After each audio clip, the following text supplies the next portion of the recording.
High friends welcome back to our channel today mausami rate friends ఈ వీడియోలో మనం హైదరాబాద్ బాటసింగారం మార్కెట్లో ఈ రోజు బత్తాయి స్టాకు అలాగే బత్తాయి ధరలు ఎంత పడుతున్నాయో తెలుసుకుందాము। ఈ రోజు అయితే బత్తాయి స్టాకు భారీగా తగ్గింది। ఓన్లీ 13 వెహికల్స్ మాత్రమే వచ్చాయి। ఒకప్పుడు 40 50 60 100 130 ఇట్లా అనేది వచ్చాయి।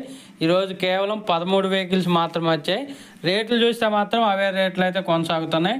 పైన మార్కెట్లో ధరలు పెరగకపోవడం వల్ల మన మార్కెట్లో కూడా రేట్లు అనేది పెరగటం లేదు। ఇంకా ధరలు చూసుకుంటే పచ్చికాయలు 15,000 రూపాయల నుంచి 25,000 రూపాయల ton, 15,000 rupees to 25,000 rupees ton. అలాగే టాప్ క్వాలిటీ వచ్చేసి 30,000 రూపాయల నుంచి 40,000 రూపాయల మధ్య అయితే నడుస్తుంది। 30,000 రూపీస్ టు 40,000 రూపీస్ నడుస్తుంది ఒక టన్ను మోసంబి ధర హైదరాబాద్ మార్కెట్లో। ఎక్కువగా 25, 30, 35 ఈ ధరలు అనేది ఎక్కువగా కొనసాగుతున్నాయి। 38, 39, 40 అనేది అక్కడక్కడ 1-2 లాట్లు మాత్రమే। ఒక మంచి వీడియో లైక్ చేయండి, షేర్ చేయండి।